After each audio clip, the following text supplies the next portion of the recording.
ఓం శాంతి. Murali date 16-10-2024. ఈరోజు బాబా చెప్తున్నారు, మనం బాబా దగ్గరకొచ్చాము అంతులేనంత సుఖాన్ని పొందటానికి. బాబా మనందరి యొక్క జీవితాలలో దుఃఖాలను తొలగించి సుఖాన్నిస్తున్నారు. మనందరం పునర్జన్మల్లోకొస్తాము, కానీ బాబా మాత్రం రారు. బాబా కూడా మనలాగా పునర్జన్మల్లోకొస్తే సతోప్రధానంగా ఎవరు తయారు చెయ్యాలి? దేవతలు సుఖంగా ఉండటానికి కారణం వారి జీవితంలో ఉన్న పవిత్రత. పవిత్రత వల్లనే వాళ్ళ నడవడిక బాగుంటుంది. ఎక్కడ పవిత్రత ఉంటుందో అక్కడ సుఖశాంతులు తప్పకుండా ఉంటాయి. స్వయాన్ని పర్ఫెక్ట్ గా తయారు చేసుకోవాలి. బాబాలాగా పవిత్రతను ధారణ చేస్తూ నడవడికను మార్చుకోవాలి. సత్యమైన సుఖశాంతుల అనుభవం చెయ్యాలి. సృష్టి ఆది మధ్యంత జ్ఞానం బుద్ధిలో ఉంచుకొని బ్రాహ్మణుల నుండి దేవతలుగా తయారు చేసే సేవ చెయ్యాలి. మన ఉన్నతమైన భాగ్యాన్నెప్పుడూ మర్చిపోకూడదు. సేవ ఉత్సాహం ఉండటం మంచిదే, కానీ ఒకవేళ ఎప్పుడైనా సేవ అవకాశం లభించకపోతే స్థితి అలజడలోకి రాకూడదు. జ్ఞానం వినిపించే అవకాశం లభించలేదు, ఏం చెయ్యాలి? ధారణా స్వరూపం యొక్క ప్రభావం వెయ్యండి. అప్పుడు సేవా మార్కులు జమ అవుతాయి. సత్యమైన సేవాదారీలెవరు? ధారణా స్వరూపులు. ఎంత ధారణా స్వరూపులుగా అవుతామో సర్వుల ఆశీర్వాదాలు లభిస్తాయి, సంతోషం కూడా లభిస్తుంది. సత్యమైన మనస్సుతో దాత, విధాత, వరదాతలను సంతోషపరచండి. అప్పుడే ఆత్మిక ఆనందంలో ఉంటాము. ఈ రోజటి మధుర మహావాక్యాలు. మధురాతి మధురమైన పిల్లలు, మీరు అపారమైన సుఖాన్ని పొందేందుకు మాతాపితల సన్ముఖంలోకి వచ్చారు. బాబా మిమ్మల్ని అపార దుఃఖాల నుండి తొలగించి అపారమైన సుఖాలలోకి తీసుకువెళతారు. ప్రశ్న: ఒక్క బాబానే రిజర్వులో ఉంటారు, వారు పునర్జన్మలు తీసుకోరు, అలా ఎందుకు? జవాబు: ఎందుకంటే మిమ్మల్ని తమో ప్రధానుల నుండి సతో ప్రధానంగా చేసేవారు ఎవరో ఒకరు కావాలి. బాబా కూడా పునర్జన్మల్లోకి వచ్చినట్లయితే నల్లగా ఉన్న మిమ్మల్ని తెల్లగా ఎవరు తయారు చేస్తారు? కావున బాబా రిజర్వులో ఉంటారు. రెండవ ప్రశ్న: దేవతలు సదా సుఖంగా ఎందుకుంటారు? జవాబు: ఎందుకంటే వారు పవిత్రంగా ఉంటారు. పవిత్రత కారణంగా వారి నడవడిక బాగుంటుంది. ఎక్కడైతే పవిత్రత ఉంటుందో అక్కడ సుఖశాంతులు ఉంటాయి. ముఖ్యమైనది పవిత్రతయే. ఓం శాంతి.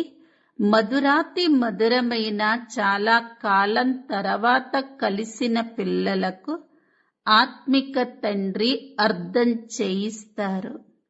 వారు తండ్రి మరియు మాతా పిత కూడా. నీవే తల్లివి, తండ్రివి, మేము నీ పిల్లలము అని మీరు మహిమ చేసేవారు కదా. అందరూ పిలుస్తూ ఉంటారు. ఎవరిని పిలుస్తారు? పరంపిత పరమాత్ముణ్ణి. వారి కృప ద్వారా ఎటువంటి సుఖాలు లభిస్తాయో మరియు ఎప్పుడు లభిస్తాయో వారికి అర్థం కాదు. అపారమైన సుఖాలు అని దేనినంటారో అది కూడా అర్థం చేసుకోరు. ఇప్పుడు మీరు ఇక్కడ ఎదురుగా కూర్చున్నారు. ఇక్కడ ఎంత అపారమైన దుఃఖాలున్నాయో మీకు తెలుసు. ఇది దుఃఖధామం, అది సుఖధామం. మనం 21 జన్మలు స్వర్గంలో చాలా సుఖంగా ఉంటాము అన్నది ఎవరి బుద్ధిలోకి రాదు. మీకు కూడా మొదట ఈ అనుభవం లేదు. మేము ఆ పరంపిత పరమాత్మ మాతాపితల ముందు కూర్చున్నాము అని ఇప్పుడు మీరు అర్థం చేసుకున్నారు. మనం 21 జన్మల కోసం స్వర్గ రాజ్య అధికారాన్ని ప్రాప్తించుకునేందుకే ఇక్కడకు వస్తాము అని మీకు తెలుసు. బాబాని తెలుసుకున్నారు మరియు బాబా ద్వారా మొత్తం సృష్టి అంతటిని కూడా అర్థం చేసుకున్నారు. మనం మొదట అపారమైన సుఖాలలో ఉండేవారిమి, మళ్ళీ దుఃఖాలలోకి వచ్చాము. ఇది కూడా నెంబర్ వారీగా ప్రతి ఒక్కరి బుద్ధిలోనూ ఉంటుంది. విద్యార్థులకైతే సదా గుర్తుండాలి, కానీ గడియ గడియ మర్చిపోతూ ఉండటం బాబా గమనిస్తారు. కావుననే మళ్ళీ వాడిపోతూ ఉంటారు. ముట్టుకుంటే ముడుచుకుపోయే స్థితి తయారవుతుంది. మాయా యుద్ధం చేస్తుంది. ఆ సంతోషం ఏదైతే ఉండాలో అది ఉండదు.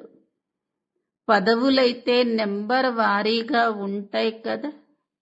స్వర్గంలోకైతే వెళతారు, కానీ అక్కడ కూడా రాజు నుండి సామాన్యమైన వ్యక్తి వరకు అందరూ ఉంటారు కదా. కొందరు పేద ప్రజలు, కొందరు షావుకార్లు స్వర్గంలో కూడా అలా ఉంటారు. అలాగే నరకంలో కూడా ఉంటారు. ఉన్నతమైన వారు మరియు నీచులు. అపారమైన సుఖాలను పొందేందుకు మనం పురుషార్థం చేస్తాము అని ఇప్పుడు పిల్లలైన మీకు తెలుసు. ఈ లక్ష్మీనారాయణలకు అందరికన్నా ఎక్కువగా సుఖ సంపదలు ఉన్నాయి కదా. ముఖ్యమైనది పవిత్రత విషయం. పవిత్రత లేకుండా శాంతి మరియు సుఖం లభించదు. ఇందులో నడవడిక చాలా బాగుండాలి. మనుషుల నడవడిక పవిత్రత ద్వారానే బాగుపడుతుంది. పవిత్రంగా ఉంటే వారిని దేవతలు అని అంటారు. మీరు దేవతలుగా కావటానికే ఇక్కడకు వచ్చారు. దేవతలు సదా సుఖంగా ఉండేవారు, మనుషులు సదా సుఖంగా ఉండరు. సుఖం దేవతలకే ఉంటుంది. మీరు ఈ దేవతలనే పూజించేవారు కదా. ఎందుకంటే వారు పవిత్రంగా ఉన్నారు. మొత్తం ఆధారమంతా పవిత్రత పైనే ఉంది. విఘ్నాలు కూడా అందులోనే వస్తాయి. ప్రపంచంలో శాంతి ఏర్పడాలి అని కోరుకుంటారు. పవిత్రత లేకుండా శాంతి ఎప్పుడూ లభించదు అని బాబా అంటారు.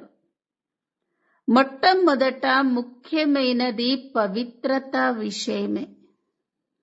పవిత్రత ద్వారానే నడవడిక బాగుపడుతుంది. పతితులుగా అయినట్లయితే మళ్ళీ నడవడిక పాడవుతుంది. ఇప్పుడు మళ్ళీ మనం దేవతలుగా అవ్వాలి. కావున పవిత్రత తప్పకుండా కావాలి అని అర్థం చేసుకోవాలి. దేవతలు పవిత్రంగా ఉంటారు. కావుననే అపవిత్రులైన మనుష్యులు వారి ముందు తల వంచుతారు. ముఖ్యమైన విషయం పవిత్రతదే.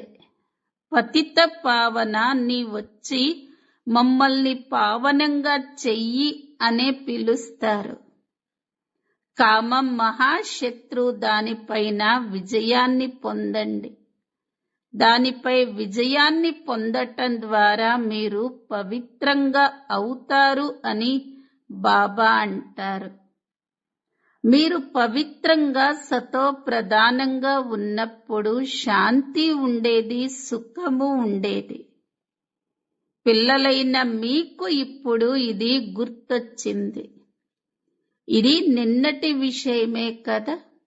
మీరు పవిత్రంగా ఉన్నప్పుడు అపారమైన సుఖశాంతులు మొదలైనవన్నీ ఉండేవి. ఇప్పుడు మీరు మళ్ళీ ఈ లక్ష్మీనారాయణలాగా అవ్వాలి. ఇందులో మొదటి ముఖ్యమైన విషయం సంపూర్ణ నిర్వికారులుగా అవ్వటం. ఈ గాయనం ఉన్నది, ఇది జ్ఞాన యజ్ఞం. ఇందులో విఘ్నాలు తప్పకుండా వస్తాయి. పవిత్రత విషయంలోనే ఎంతగా విసిగిస్తారు. అసూరి సాంప్రదాయం మరియు దైవీ సాంప్రదాయం అన్న గాయనం కూడా ఉంది. ఈ దేవతలు సత్యుగంలో ఉండేవారు అని మీ బుద్ధిలో ఉన్నది. ముఖం మనుషుల రూపంలో ఉన్న వారిని దేవతలు అనే అంటారు. అక్కడ సంపూర్ణ సతో ప్రధానులుగా ఉంటారు. అక్కడ ఎటువంటి లోపాలు ఉండవు. ప్రతి వస్తువు పర్ఫెక్ట్ గా ఉంటుంది. బాబా పర్ఫెక్ట్ గా ఉంటారు కాబట్టి పిల్లల్ని కూడా పర్ఫెక్ట్ గా తయారు చేస్తారు. యోగ బలం ద్వారా మీరు ఎంత పవిత్రంగా మరియు సుందరంగా తయారవుతారు. ఈ యాత్రికుడైతే సదా సుందరంగానే ఉంటారు. వారు మిమ్మల్ని నల్లగా ఉన్న వారిని తెల్లగా తయారు చేస్తారు.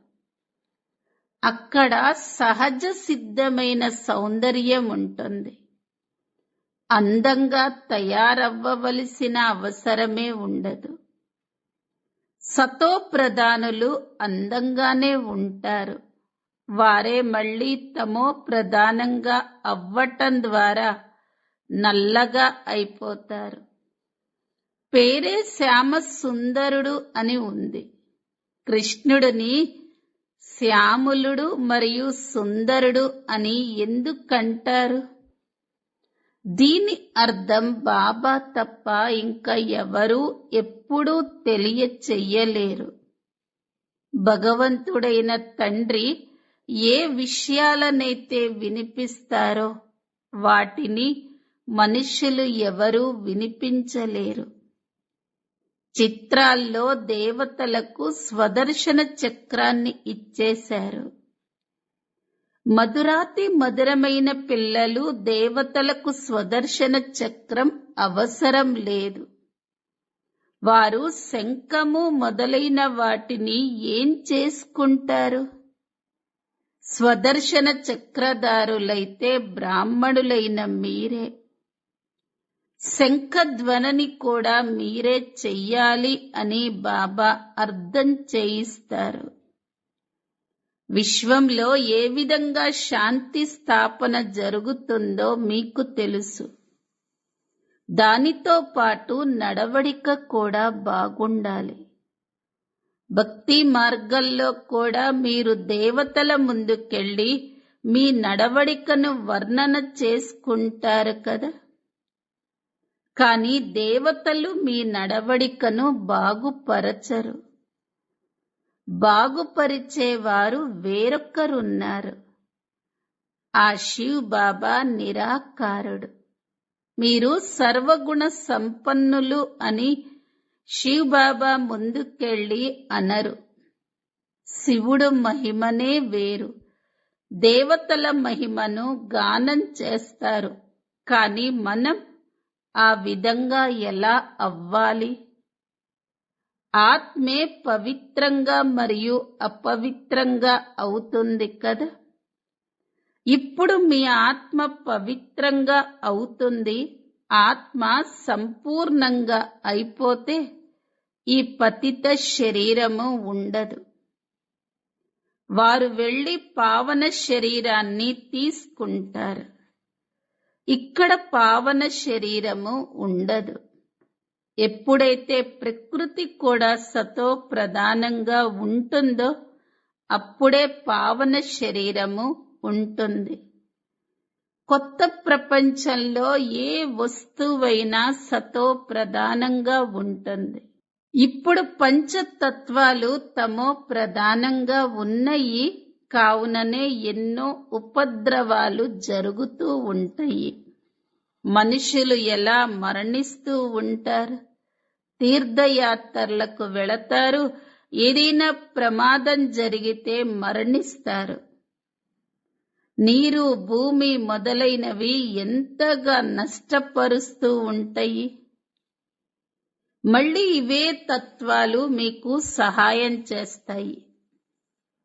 వినాశనంలో అకస్మాత్తుగా వరదలొచ్చేస్తాయి, తుఫాన్లొస్తాయి. ఇవి ప్రాకృతిక ఆపదలు. ఆ బాంబులు మొదలైన వాటిని ఏవైతే తయారు చేస్తారో అవి కూడా డ్రామాలో రచింపబడి ఉన్నాయి. వాటిని ఈశ్వరీయ ఉపద్రవాలు అని అనరు. అవన్నీ మనుషుల చేత తయారు చెయ్యబడినవి. భూకంపాలు మొదలైనవి మనుషులతో తయారు చేయబడినవి కావు. ఈ ఆపదలు మొదలైనవన్నీ ఒకదానితో ఒకటి కలుస్తాయి.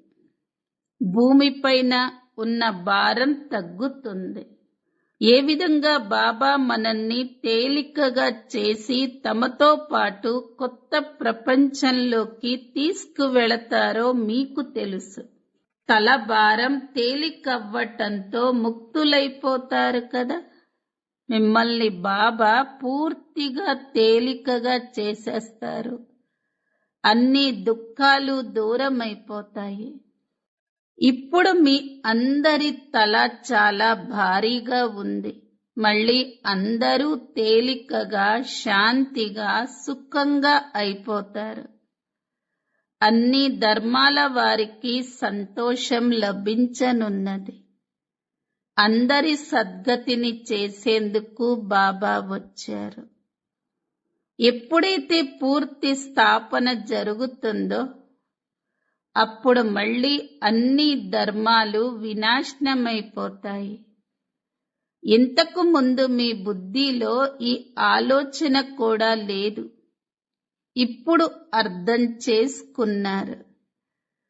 బ్రహ్మ ద్వారా స్థాపన అన్న గాయనం కూడా ఉంది. మిగిలిన అనేక ధర్మాలు వినాశనమైపోతాయి. ఈ కర్తవ్యాన్ని ఒక్క బాబానే చేస్తారు. శివ్ బాబా తప్ప ఇంకా ఎవరూ చెయ్యలేరు.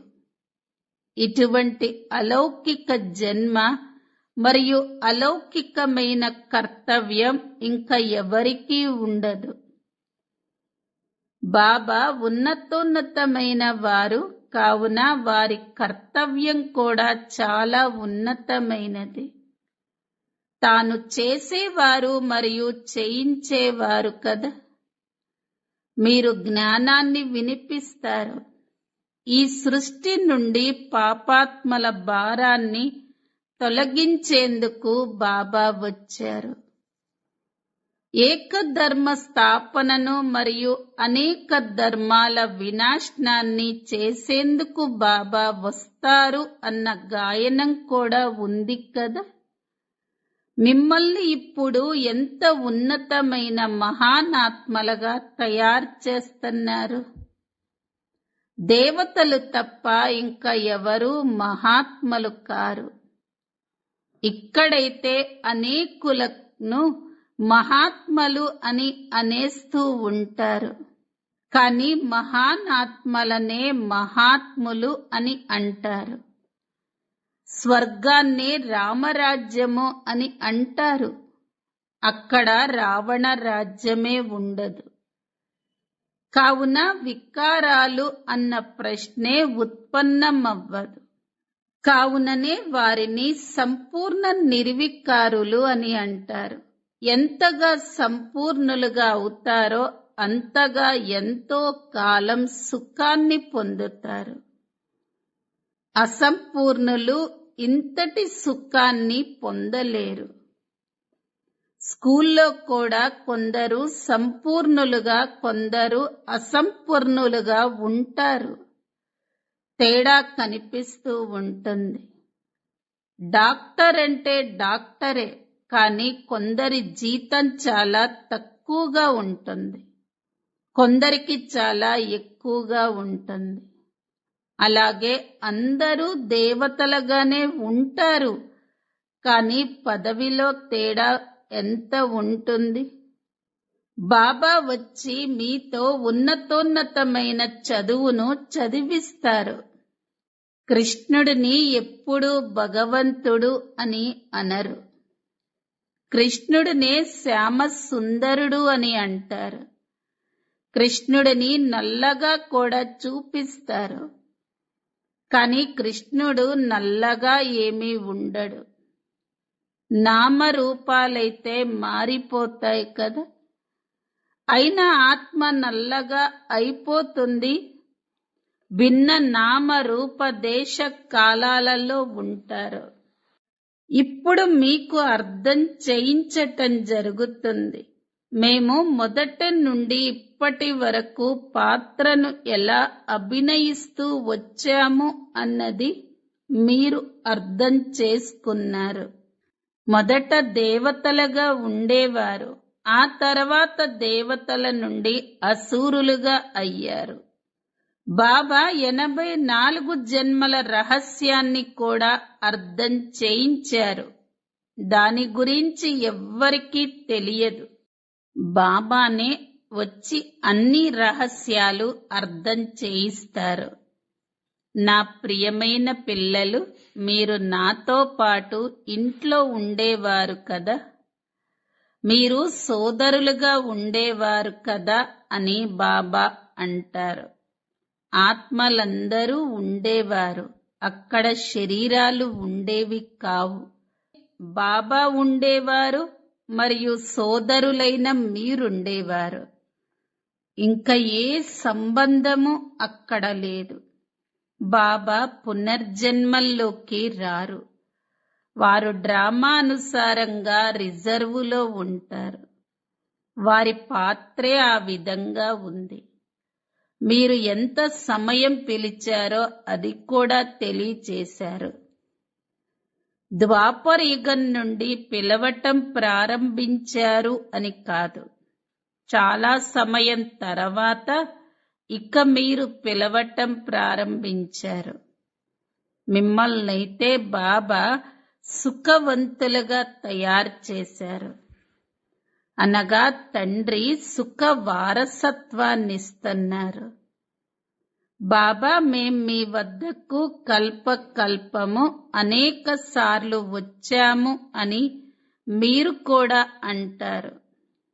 ఈ చక్రం నడుస్తూనే ఉంటుంది. ప్రతి 5000 సంవత్సరాల తర్వాత బాబా మిమ్మల్ని కలుసుకుంటారు మరియు ఈ వారసత్వాన్ని పొందుతారు. దేహదారులెవరైతే ఉన్నారో వారందరూ విద్యార్థులే, చదివించేవారు విదేహి. ఇది వారి దేహం కాదు, వారు స్వయం విదేహి. ఇక్కడికి వచ్చి దేహాన్ని ధరిస్తారు. దేహం లేకుండా పిల్లలను చదివించేది ఎలా? వారు ఆత్మలందరికీ తండ్రి. భక్తి మార్గంలో వారినందరూ పిలుస్తారు. తప్పకుండా రుద్రమాలను స్మరిస్తారు. పైన పుష్పం ఉంటుంది, ఆ తర్వాత యుగళ్ మేరు ఉంటుంది. పూసలన్నీ ఒకేలాగా ఉంటాయి, కానీ మధ్యలో పూసను ఎందుకు నమస్కరిస్తారు? ఎవరి మాలను తిప్పుతారో కూడా ఇప్పుడు మీకు తెలిసిపోయింది. దేవతల మాలను స్మరిస్తారా లేక మీ మాలను స్మరిస్తారా? మాల దేవతలదా లేక మీదా? దేవతలది అని అనరు. బ్రాహ్మణులనే బాబా కూర్చొని చదివిస్తారు. బ్రాహ్మణుల నుండి మీరు మళ్ళీ దేవతలుగా అయిపోతారు. ఇప్పుడు చదువుతున్నారు, మళ్ళీ అక్కడకు వెళ్లి దేవతా పదవిని పొందుతారు. మాల బ్రాహ్మణులైన మీదే. మీరు బాబా ద్వారా చదువుకొని బాగా కష్టపడి మళ్ళీ దేవతలుగా అయిపోతారు. బలిహారమంతా చదివించే వారిదే. బాబా పిల్లలకు ఎంత సేవ చేస్తారు. అక్కడైతే ఎవరు తండ్రిని స్మృతి చెయ్యరు కదా. భక్తి మార్గంలో మీరు మాలను తిప్పేవారు. ఇప్పుడు ఆ పుష్పం వచ్చి మిమ్మల్ని కూడా పుష్పాలుగా తయారు చేస్తారు. అనగా తమ మాలలోని మణులుగా తయారు చేస్తారు. మీరు పుష్పాల వలె తయారవుతారు కదా. ఆత్మజ్ఞానం కూడా మీకు ఇప్పుడే లభించింది. మొత్తం సృష్టి ఆది మధ్యంత జ్ఞానం మీ బుద్ధిలో ఉంది. మహిమ అంతా మీదే. బ్రాహ్మణులైన మీరు కూర్చొని మీ సమానంగా బ్రాహ్మణుల వలె తయారు చేసి మళ్ళీ స్వర్గవాసులైన దేవీ దేవతలుగా తయారు చేస్తారు. దేవతలు స్వర్గంలో ఉంటారు. మీరు దేవతలుగా అయిపోయినప్పుడు మీకు అక్కడ భూత భవిష్యత్తు వర్తమానాల జ్ఞానం ఉండదు. ఇప్పుడు బ్రాహ్మణ పిల్లలైన మీకే భూత భవిష్యత్తు వర్తమానాల జ్ఞానం లభిస్తుంది. ఇంకా ఎవరికీ జ్ఞానం లభించదు. మీరు చాలా చాలా భాగ్యవంతులు. కానీ మళ్ళీ మాయ మరిపింప చేస్తుంది. మిమ్మల్ని ఈ బాబా ఏం చదివించరు. తాను ఒక మానవుడే. అతడు కూడా చదువుతున్నాడు. ఇతడు అందరికన్నా చివరిలో ఉండేవాడు. అందరికన్నా నెంబర్ 1 పతితుడైన అతడే మళ్ళీ నెంబర్ 1 పావనునిగా అవుతారు. ఎంత సుఖవంతులుగా అవుతారు. లక్ష్యం మరియు ఉద్దేశం మీ ముందుంది. బాబా మిమ్మల్ని ఎంత ఉన్నతులుగా తయారు చేస్తారు. ఆయుష్వాన్ భవ, పుత్రవాన్ భవ. ఇది కూడా డ్రామాలో రచింపబడి ఉంది. నేను ఆశీర్వదించినట్లయితే మరి అది అందరికీ ఇస్తూ ఉండాలి కదా. కానీ నేనైతే పిల్లలైన మిమ్మల్ని చదివించేందుకొచ్చాను. చదువు ద్వారానే మీకు అన్ని ఆశీర్వాదాలు లభిస్తాయి. అచ్చ, మధురాతి మధురమైన ఆత్మిక పిల్లలకు మాతా పిత బాప్ దాదాల ప్రియ స్మృతులు మరియు గుడ్ మార్నింగ్. ఆత్మిక పిల్లలకు ఆత్మిక తండ్రి నమస్తే. ధారణ కొరకు ముఖ్య సారము. మొదటి పాయింట్, ఏ విధంగా బాబా పర్ఫెక్ట్ గా ఉన్నారో అలాగే స్వయాన్ని కూడా పర్ఫెక్ట్ గా తయారు చేసుకోవాలి. పవిత్రతను ధారణ చేసి మీ నడవడికను తీర్చిదిద్దుకోవాలి. సత్యమైన సుఖశాంతులను అనుభవం చేసుకోవాలి.